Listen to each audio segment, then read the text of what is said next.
বাড়িতে পটল এনে রাখলে সেই পটলের মধ্যে একটা দুটো পটল হামেশাই পেকে যায়।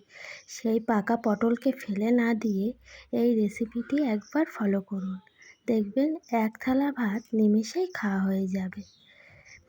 আর আমার এই রেসিপিটা স্কিপ না করে পুরোটাই দেখুন, আর ভালো লাগলে লাইক কমেন্ট শেয়ার করবেন। প্রথমে একটা পাকা পটলকে মাঝখান দিয়ে চিড়ে নিয়ে সেটা শাঁস বার করে নিতে হবে চামচের সাহায্যে, যেমনভাবে আমি করলাম। তারপর ওর কিছুটা পেঁয়াজ কুচি করে নিয়ে লঙ্কা মাঝখান দিয়ে চিড়ে নিয়ে কড়াই বসিয়ে কড়াইতে সর্ষের তেল গরম করে তার মধ্যে কালো জিরে শুকনো লঙ্কা ফোড়নে পেঁয়াজ দিয়ে ভেজে নিতে হবে। পেঁয়াজটা একটু ভাজা ভাজা হলে সেই কেটে রাখা পাকা পটলটাকে দিয়ে দিতে হবে।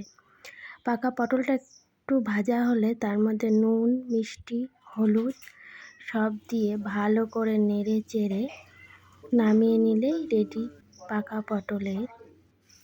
পটলের ডিম ভাজা। এটা আমার শাশুড়ি বলে। তারপর গরম ভাতে খেয়ে